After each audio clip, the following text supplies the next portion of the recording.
Why do we need sleep?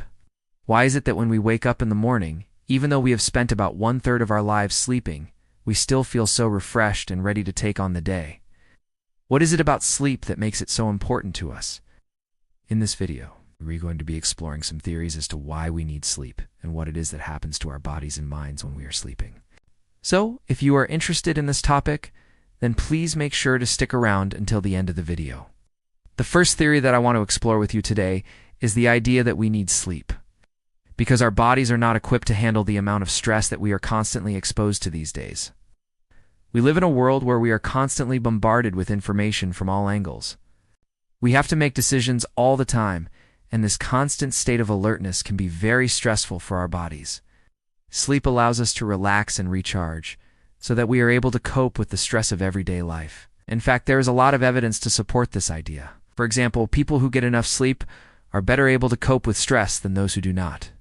Additionally, sleep deprivation has been shown to increase levels of cortisol, a hormone that is released in response to stress. The second theory that I want to discuss with you is the idea that we need sleep in order to process our emotions. Emotions are a normal and necessary part of the human experience. However, if they are not processed properly, they can become overwhelming and lead to negative consequences. This is where sleep comes in. When we sleep, our brains are able to process our emotions more effectively, which allows us to wake up feeling refreshed and better able to handle any challenges that come our way. There is evidence to support this idea as well. For example, people who are able to process their emotions more effectively through sleep are less likely to suffer from mental health problems. Additionally, sleep deprivation has been shown to impair emotional processing, leading to increased levels of negative emotions, such as anxiety and depression. Now, I also want to mention something really quickly here. I know that some of you may be thinking, okay, yeah, these theories make sense, but how does it actually work? How does our body actually benefit from all of this? And I completely understand your skepticism. The thing is, we don't fully understand it yet. We're still learning about sleep, and the science behind it is very complex. But what we do know is that sleep is essential for our physical and mental well-being. Without it, we would not be able to function properly. So even though we may not know exactly how sleep benefits us, we do know that it is essential for our survival. So let's move on to the next one. The third theory that I want to talk about with you is the idea that we need sleep in order to maintain a healthy immune system. Our immune system is what protects us from getting sick when we are exposed to viruses and bacteria. Sleep helps to keep our immune system strong so that we can stay healthy. There is also evidence to support this idea.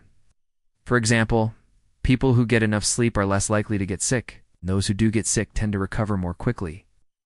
Additionally, sleep deprivation has been shown to weaken the immune system. It's making it more difficult for our bodies to fight off infection.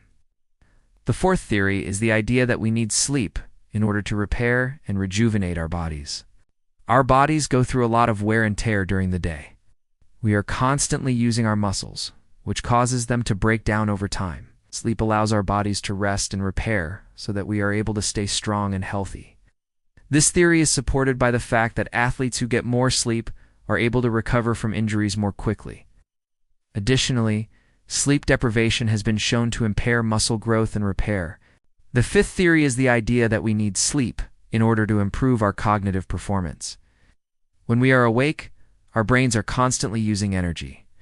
This energy is used to think, to problem solve, and to make decisions. Sleep allows our brains to conserve energy so that we are able to stay focused and alert when we are awake. This theory is supported by the fact that students who get more sleep are able to perform better academically. Additionally, sleep deprivation has been shown to impair cognitive performance, leading to decreased levels of attention and concentration. Now, the sixth theory that I want to talk about with you is the idea that we need sleep in order to enhance our creativity. Creativity is the ability to come up with new and innovative ideas. It is often associated with artistic or imaginative pursuits, but it can also be applied to problem solving in a variety of contexts. Sleep allows our brains to make new connections between ideas, which can lead to increased levels of creativity. This theory is supported by the fact that many famous artists and scientists have reported having their best ideas while they were sleeping, or just after waking up. Additionally, studies have found that sleep deprivation impairs creativity, leading to decreased levels of originality and flexibility in thinking. And finally, the seventh theory that I want to discuss with you is the idea that we need sleep in order to extend our lifespan. Our lifespans are determined by a number of factors, including genetics and lifestyle. Sleep may also play a role in determining how long we live. Some research suggests that people who get more sleep live longer than those who do not. Additionally, sleep deprivation has been shown to increase the risk of chronic diseases, such as heart disease and stroke, which are leading causes of death. Therefore, getting enough sleep may be one of the things that we can do in order to extend our lifespan and live healthier lives. I hope that you enjoyed this video, and I hope that it has given you a new perspective on sleep. Remember that sleep is not a waste of time. It is an investment in our physical and mental well-being. If you are able to get enough quality sleep, you will be able to reap all of the benefits that come with it. So make sure to prioritize your sleep and make it a priority in your life. And now, I want to hear from you. What are your thoughts on this topic? Do you think that these theories are valid? Have you ever experienced any of these things while you were sleeping? Please share your thoughts in the comments section below. If you enjoyed this video, then please give it a thumbs up and share it with your friends. You can also subscribe to my channel so that you never miss out on any of my videos. Thank you so much for watching, and I will see you in the next video.